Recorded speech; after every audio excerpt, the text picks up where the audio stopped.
Hello, everybody, and welcome to the Vancouver Resource Investment Conference channel. My name is Jesse Day. We're counting down to the VRIC January 21st and 22nd. There's a link in the description below where you can get tickets. But for now, we're bringing the VRIC to you with our series of expert online panels. And I'm very excited for today because we have Mario Ineco of the Moneco64 YouTube channel and Jack Gamble of the Nobody Special Finance channel. Two people I always enjoy talking to. Welcome to the VRIC channel. Thank you, Jesse. You're welcome, Jesse. Happy to have you both here. So I want to get started by asking you a bit of a broader question, and that is, when you look out at the landscape currently, when we're looking at politics, geopolitics, the global economy, and financial markets, what are the main concerns you have? And I know that there's a lot of them out there, but what are you focused on at the moment that has you the most concerned? And Jack, I'll start with you. So economically, there's no shortage of concerns, right? Commercial real estate is a big one. That's kind of this elephant in the room. That's this really slow motion train wreck. It takes a long time for those prices to move, and that's a market that's just kind of frozen in place right now.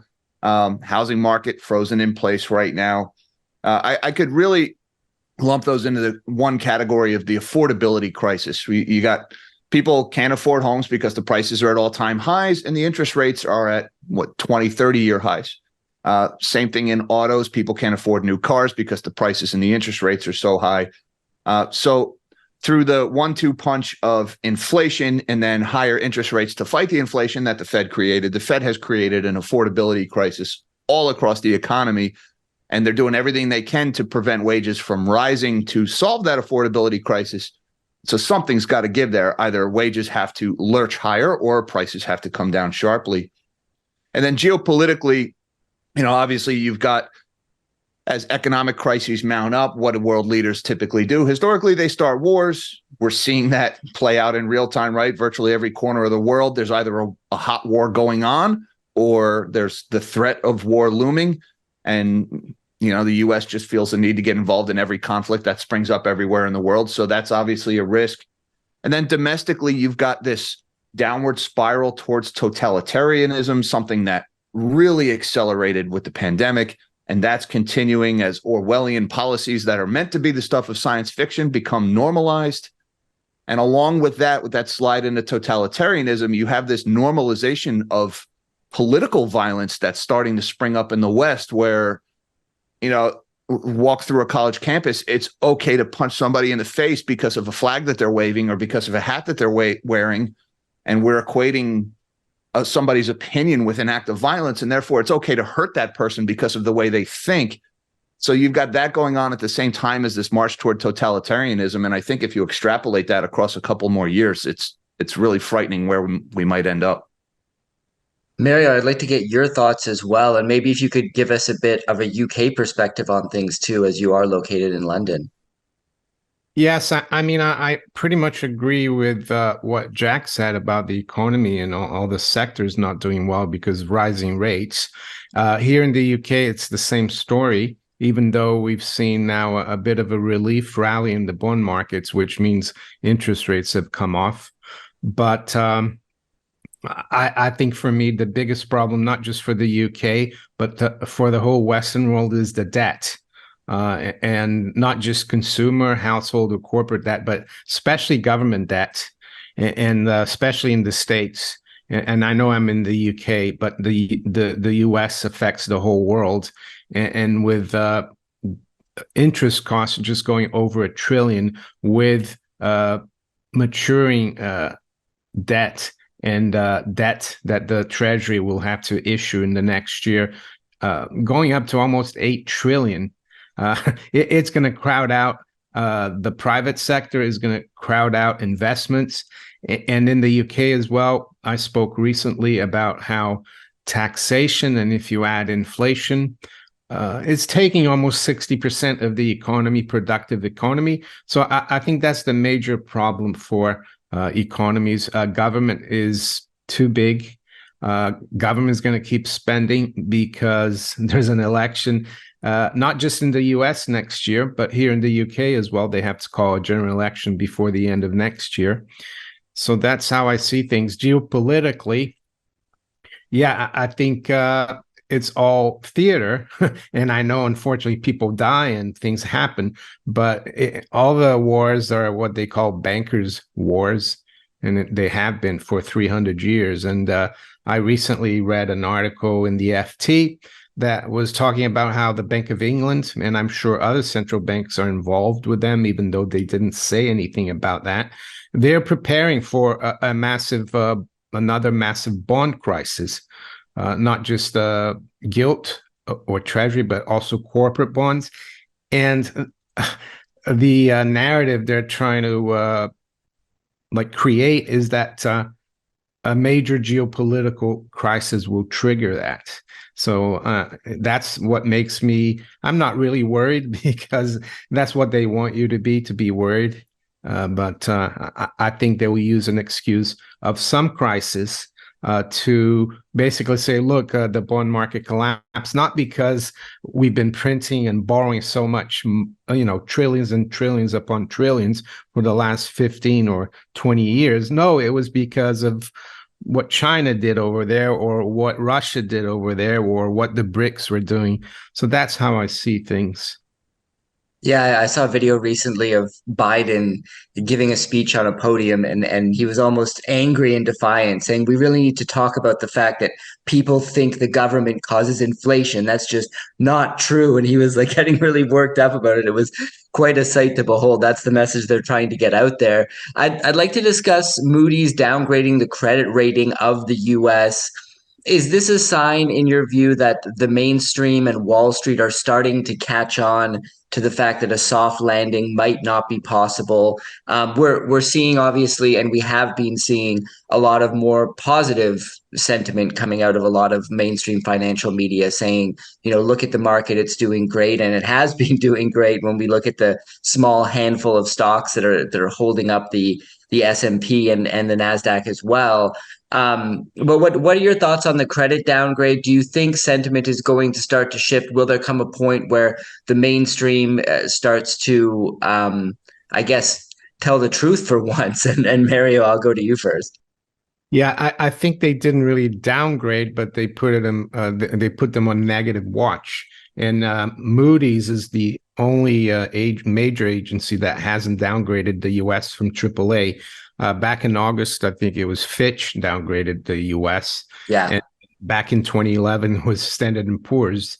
And I think it's mainly because they're seeing a lot of problem politically. It seems like Congress, either party, they can't get together. They can't solve anything. And I think people are starting to realize, and Moody's as well. And I would say Moody's is way behind the curve, but they've moved.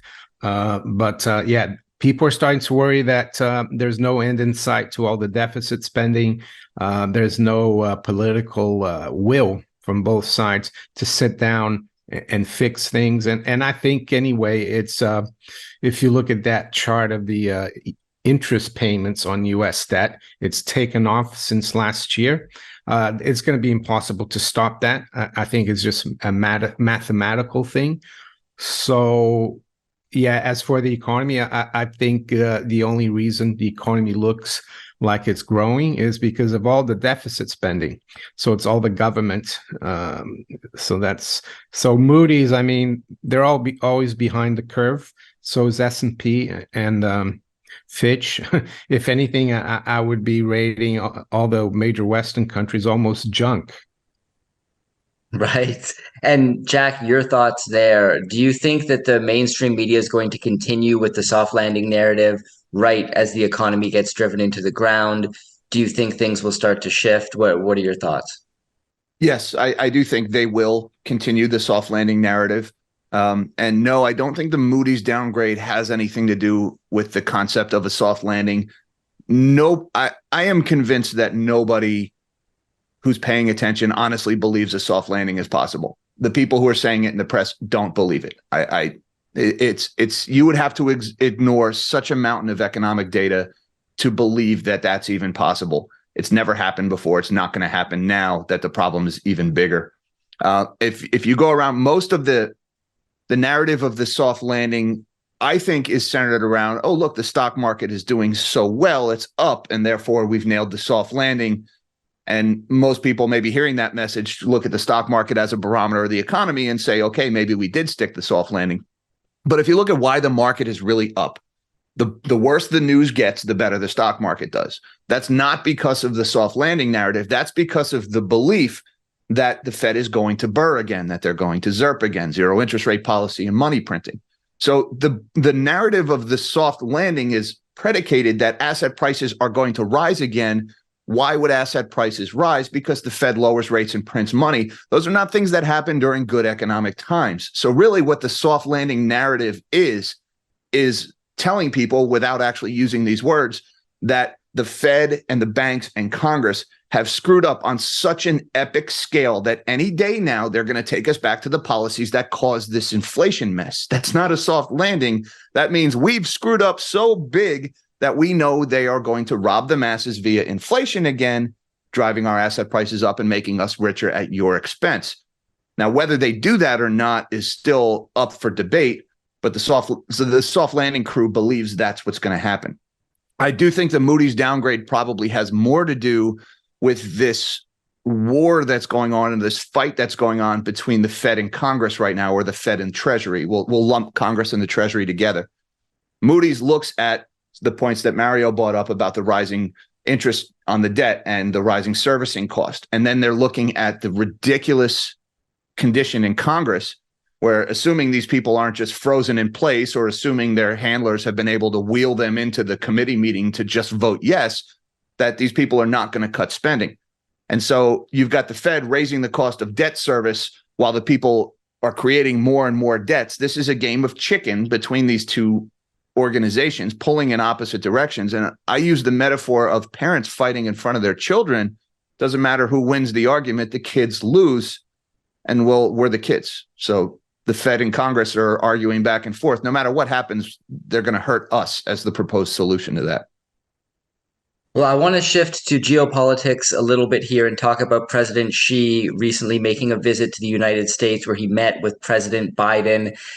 President Biden's handlers, or whoever is behind his social media account, put out some vague statement that while leader to leader, we really made a lot of progress, and both of our leadership is important to the world, and we feel like we can work together. What are your thoughts on the visit? Do you see any way for the U.S. and China to actually be allies at some point, or at least to not eventually end up in a hot war? Jack, I'll go to you first on this one. So first of all, I would like to congratulate Xi Jinping on what an effective ruler he is. I mean, he's not even in charge here. And in one day, he solved the homeless situation in San Francisco. I mean, that's magnificent. I don't know why every mayor in the United States... They want to take him down to the border as well, don't they? The southern border? I heard. Oh, yeah, he solved that one too. I mean, man, this guy's got his stuff together. I don't know why every mayor in the country isn't frothing at the mouth right now to get Xi Jinping to come visit them to solve their homeless problem. I mean, it's like, it's to use another metaphor of the kids. It's like my girls when they tell me, oh, yeah, I cleaned up my room, Dad. And then you open the closet and all the crap comes falling right out off the top shelf because they just shoved it all in there, right? If somebody opens a closet in San Francisco, are all the homeless people going to fall out? Where did they put these people? And why is it suddenly humane that we can just forcibly remove these people, probably throw out what few possessions they had? We couldn't do anything about it last week, but now the problem just magically disappears. And, you know, if you're a business owner in San Francisco, you can't help but think how much your government hates you or how little they think of you. If they've told you for years, we can't do anything about it, you just go ahead and do business while there's piles of human excrement on the sidewalk outside the front door, and somehow your customers need to step over that to get in the door and actually patronize your business, and then maybe the government will let you keep a few pennies of what you earn there. One visit from Xi Jinping and that problem magically goes away. Suddenly it's humane to just... So I'm going to end that rant right there. As far as the imagery and, you know, can we avoid war? Yes, there's absolutely. I feel like we're on autopilot spiraling towards that right now.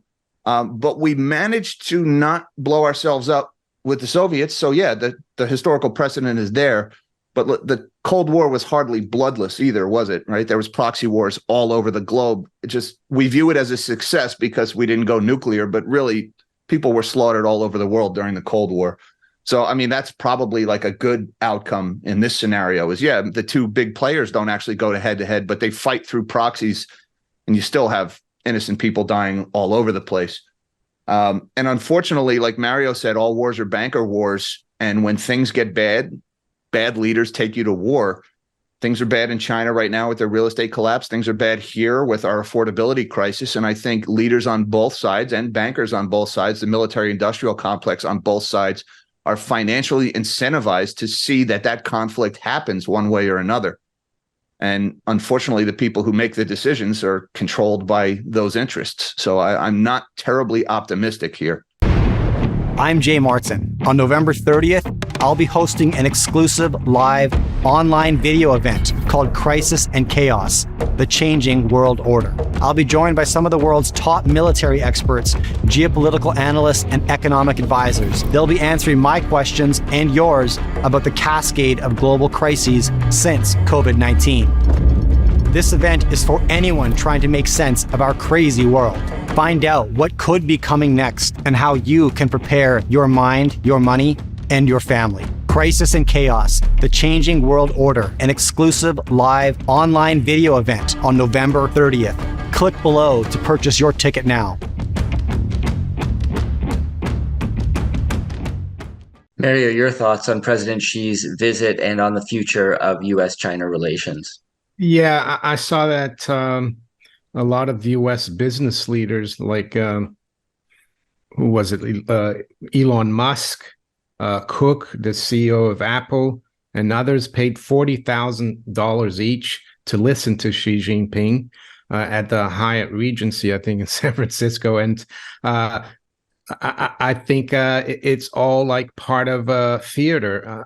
I think China and the U.S., I don't think he'd been in the U.S. for 6 years, and you've had problems vis-a-vis Taiwan. I think Xi wasn't happy when Nancy Pelosi went to visit Taiwan last year. And so they're trying to like calm things down and basically tell us, the public, that everything's fine, everything's normal with China. And Xi as well said, I kind of believe him more, but you can never tell. He said, we want to, compete, cooperate, do business with the U.S. And I think they do. They have a huge population, a huge market. They could benefit. American companies could benefit. But at the same time, I think there are politically, there's a lot of Americans who are anti-China. Case in point, Kyle Bass. I'm not bashing him, but I looked at his opinion of what Xi just said. And he said, how can they allow a genocidal leader, to come here and make peace with him? So I think, the U.S. has a lot more to lose from China becoming stronger. So I think this is all kind of PR. And I don't think things are good. And the reason they're meeting is not because Xi's decided to come and see Biden. It's because there's a Pacific, Trans-Pacific conference, isn't it? And it happens to be in San Francisco. And I think if that conference wasn't there, I don't think they'd be meeting. So, yeah, I'm not too optimistic about it. I think, they could be doing this because they all work together. Who knows? It's all planned. I mean, the Oxford University, they don't only have a Rhodes Scholarship for U.S. students, like Bill Clinton was a Rhodes Scholar. They also created some years ago a Rhodes Scholarship for communist Chinese students. And guess who the sponsor of that is? Blackstone Group. So, yeah, I'm not too convinced. I think, like Jack said, in the end, us, the children, are going to suffer. And the elite in China, the elite in the US and the UK, they'll end up, making a fortune. But how it's going to evolve, I don't know. They could start, there could be some kind of event vis-a-vis Taiwan. Who knows?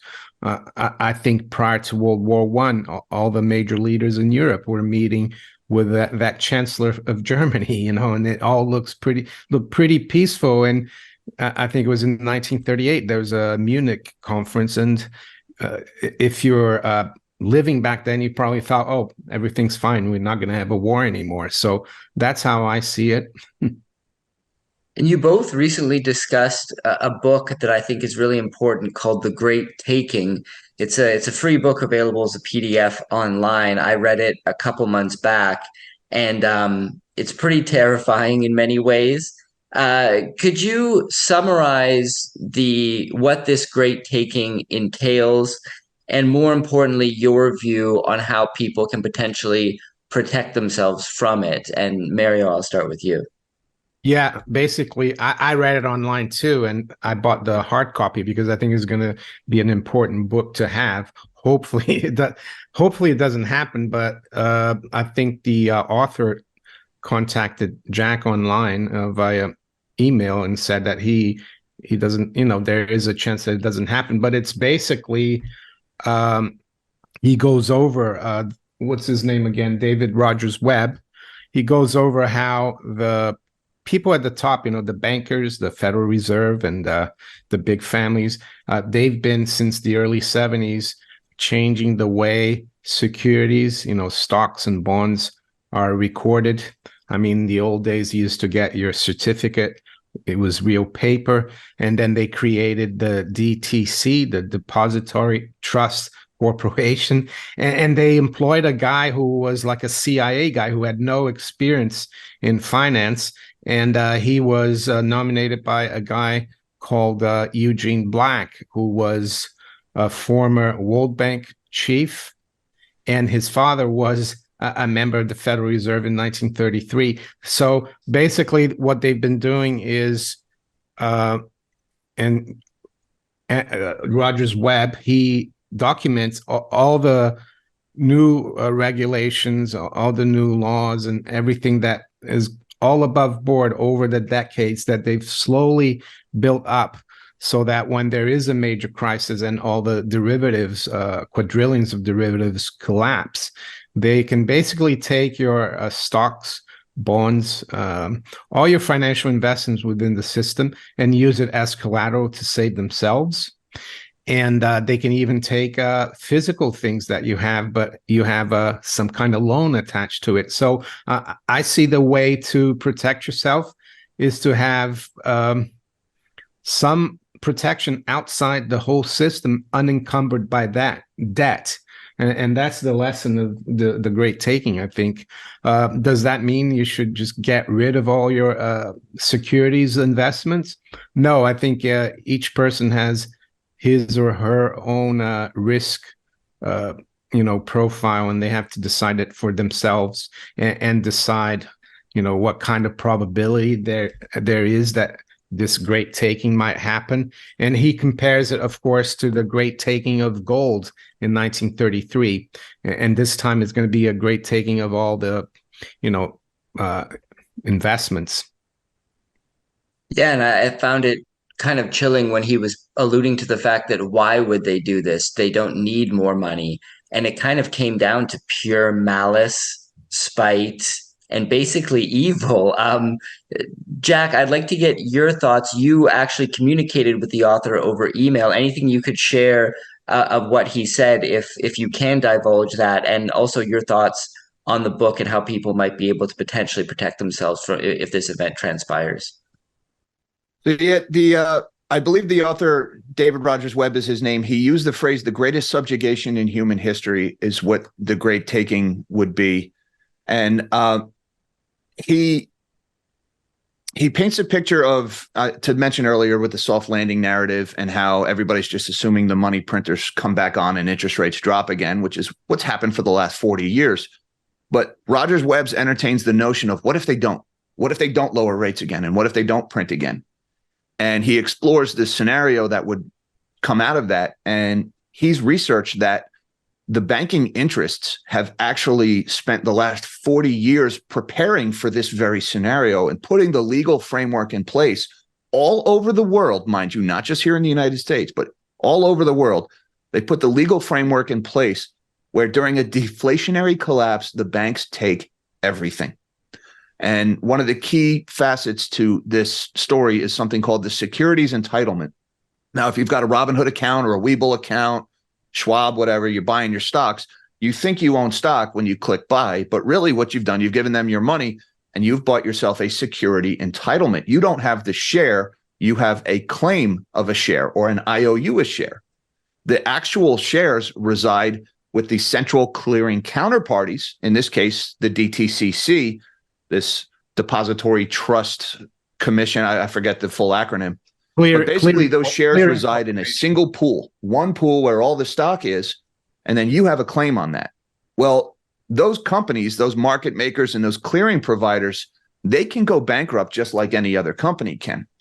And if that company does go bankrupt, and there is a scenario where this could happen because we are so dependent on derivatives now, there's quadrillions of dollars worth of debt instruments and derivatives of derivatives all over the economy. If the defaults start in a scenario similar to how Silicon Valley Bank started, well, your asset is another man's liability. If that other man can't pay his liability, it's no longer your asset. Well, you've got liabilities too, so now you can't pay your liabilities, which is somebody else's assets, and this cascade of defaults wipes out wealth worldwide. And there's nowhere near enough money to satisfy the sale of all of these assets. So once it starts, there's no stopping it.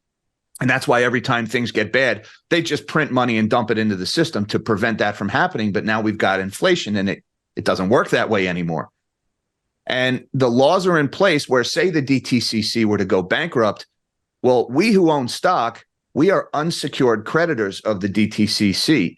These secured creditors, they eat first, right? When DTCC dies, the big dogs eat first, just like in nature, right? And the economy is an ecosystem just like nature. The big, powerful ones eat first, and then the scavengers, that's us. We pick the bones of whatever's left over.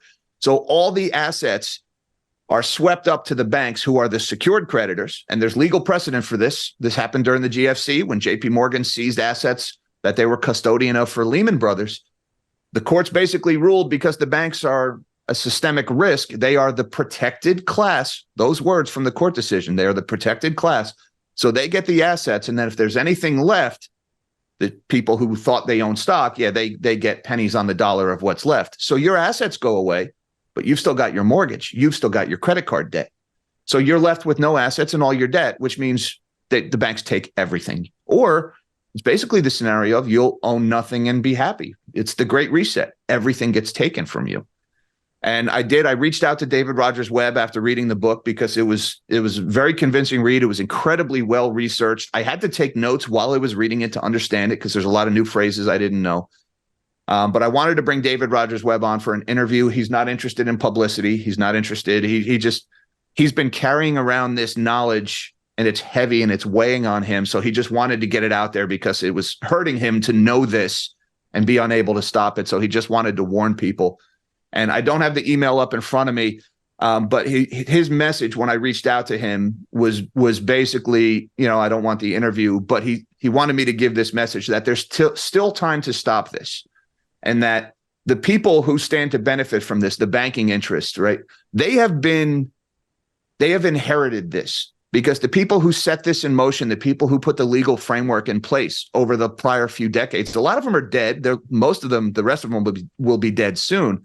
So the current generation that stands to take everything in the Great Taking, they inherited this problem just like we did, and they don't have to do it, right? There's still time. It doesn't have to be this way. And that was his message, is get the word out about the Great Taking, warn enough people so that these people who are lurking in the shadows thinking they're going to be able to get away with this, they realize, hey, there are pitchforks and torches out there. There are guillotines out there.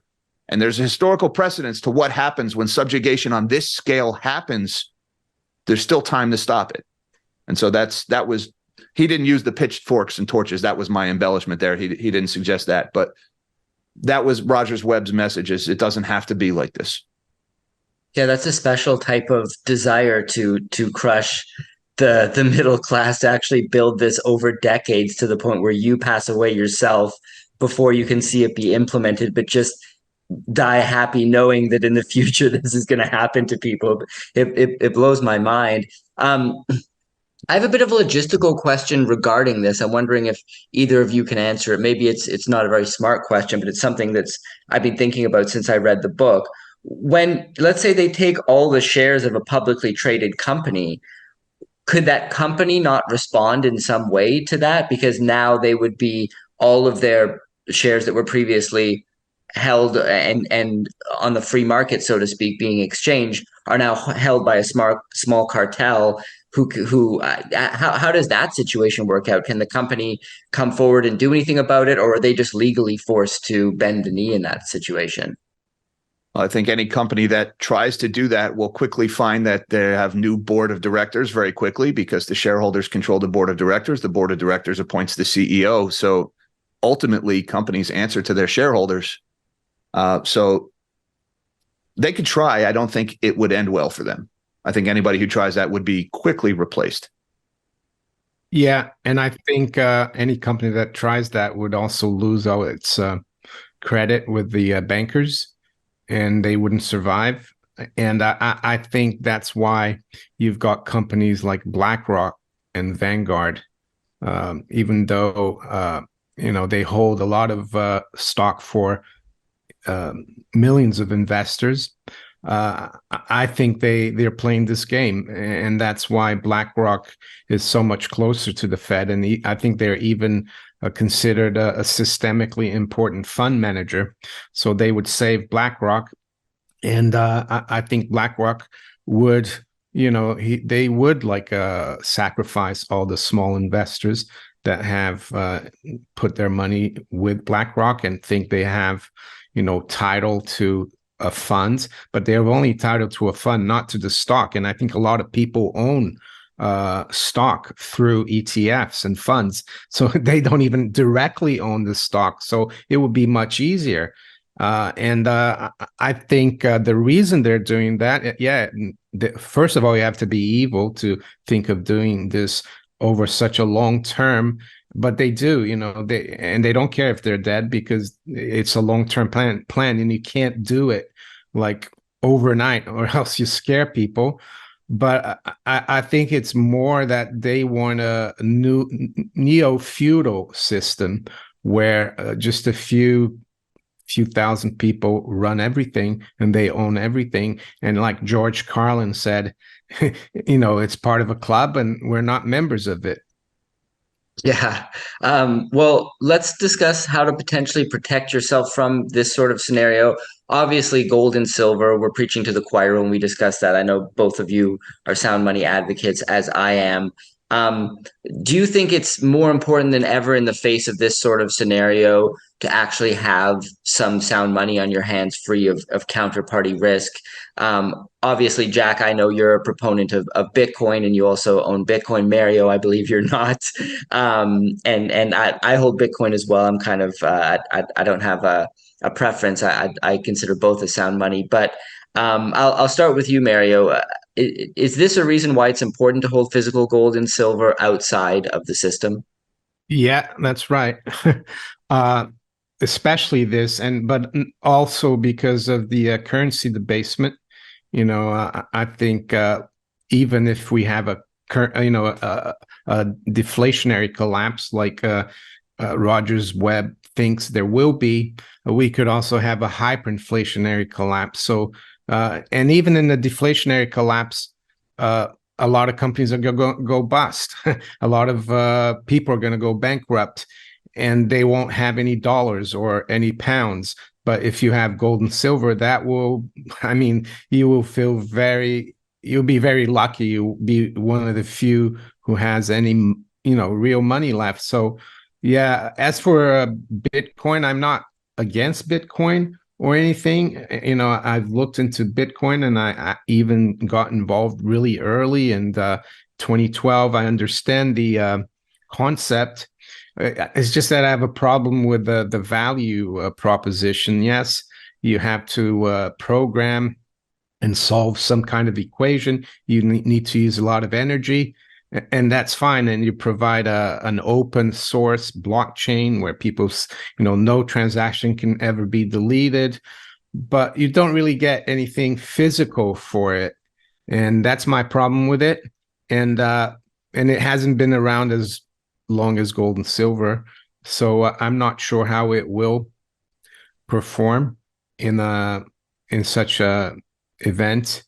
But I'm not saying people shouldn't have it, but I'm sticking with gold and silver, and I try to promote more this view because there's plenty of Bitcoin promoters out there. So I stick to the original gold and silver. But yeah, just try to be as much outside the system as possible. That's the only way to really protect yourself. Or, if you still believe you can change the mind of politicians, writing to your representatives, I don't think that's going to make any difference. They'll have no idea what you're talking about. And I think the power behind this is like supranational. And by that, I mean it's the UN, the BIS, the World Bank, the central banks. And the central banks, they hide behind the BIS, which is a supranational entity. So I think it's going to be really hard. The only hope is that we get a hyperinflation and then it destroys everything. And I think it would ruin their plan for the Great Taking because it's more of a deflationary collapse like strategy. So, Jack, your thoughts on holding gold and silver here and what role you think Bitcoin might play? I think that was a good point, Mario, about how young of a technology and an asset Bitcoin still is. I would say I see it as a much more highly speculative asset than gold or silver. Jack, what are your thoughts? Yeah, I would echo what you said. That is, it is sound money in that it is limited supply. It is wealth safely stored outside the banking system, but at the same time, it is a new technology. Let's be honest, there is no shortage of outright liars, crooks, con artists, and frauds in the crypto space. Tether is a risk that's still out there. So, I'm not going to sit there and say Bitcoin is a safe investment. It's very speculative, totally different risk return profile than gold and silver. So it's not an and/or proposition in any way. But at the same time, there are some overlaps in the qualities there of limited supply outside of the reach of government entities. This is Mario flashed his silver. I'll hold this up. This is my Bitcoin silver wallet that my buddy Patrick Hakim over at SatPulse made. It's a 1/2 ounce silver round, and it's also a cold storage wallet for Bitcoin. So I hold this up, and I can do my Bitcoin flash and my silver flash when I do that. So the key to the Great Taking scenario to protect yourself from something like that is to own wealth debt-free outside of the financial system. Right? And you need all three of those things, right? Because if you go on leverage to buy something, that leverage will kill you in the Great Taking because your assets are gone, money goes away, cash becomes ultra scarce during the Great Taking scenario, and you cannot possibly service your debt. So debt-free is the key to surviving the Great Taking scenario. All right, gold and silver absolutely can protect you from that in that it is wealth stored outside the financial system. Now, I would add during a Great Taking scenario, that would be almost a hyper-deflation scenario. The dollar value, the nominal value of gold and silver and Bitcoin would drop substantially in that environment. But the spending power would be preserved, at least for gold and silver would. Bitcoin, never seen anything like that, so nobody knows how Bitcoin would react. But, there's the story that an ounce of gold got you a very nice men's toga back in ancient Rome. Fast forward through millennia of inflation and fiat expansions and collapses, and now an ounce of gold will get you a nice men's suit. So your wealth is preserved. Don't think of it in nominal dollar value terms. Think of it as preserving your standard of living, preserving your wealth. So wealth outside the financial system, owned outright, debt-free. That's the key there. Now, I would add the Great Taking is one possible road in the fork that's ahead. Recall the soft landing narrative. Maybe they do Zerpenburg again. So if they go back to Zerpenburg, now we're into the hyperinflationary scenario, the polar opposite of the Great Taking. But also owning wealth outside the financial system is a good preservation against that. Again, don't think of it in terms of dollar value. Think of it in terms of wealth preservation, because in a hyperinflationary scenario, sure, the dollar value of your gold is exploding higher, but you still get that nice men's suit. So you're not going to get rich in either scenario owning precious metals. It's an insurance policy. It is safety. But there are somewhat different outcomes there, right? If you own assets with a lot of debt in a hyperinflationary scenario, you win big. But if you own assets with a lot of debt, you get crushed in the great taking. So, which direction the central bankers choose to go, debt could either make you or break you. So just be careful. It's not carved in stone which way we go here. Well, thanks so much for joining us today to both of you. Before I do let you go, Jack, tell us about the Nobody Special Finance YouTube channel. Nobody Special Finance, that's the name of my channel. I'm also on Twitter at JGNuke. I use the name Nobody Special because I don't have a background in finance. My pedigree is mechanical engineering. I spent 15 years working in commercial nuclear power. I really am fascinated by finance and macroeconomics. And so I'm not passing myself off as an expert or, a trading guru or anything. I just read a lot, and I like to sniff out fraud and corruption and all the things that are plaguing our financial system. That's what I like to talk about on my channel. Great. Well, I'll put a link to that in the description below. Mario, could you tell us about the Monaco 64 channel? Yeah, that's my YouTube channel, Monaco 64. I publish a video virtually every day. And my background, on the other hand, is in finance, but I try to educate the public about the terminology that the powers that be in the Wall Street and City of London bankers use, and show people that a lot of it is just BS. And I call myself the home of alternative economics and contrarian views. I'm also on Twitter at Monaco 1964. There's a lot of impersonators there, so you need to be careful on Twitter, even though I have the blue badge. So that's Monaco 64 there. Great. Well, I'll put a link to that. I'll put a link to both of your Twitters as well for people who want to follow you. And it's been a great conversation, gentlemen. Once again, thank you for coming on. Thank you, Jesse. Always a pleasure. Mario. You're welcome. And thank you, Jesse. And nice to see you again, Jack. Crisis and Chaos, the Changing World Order, an exclusive live online video event on November 30th. Click below to purchase your ticket now.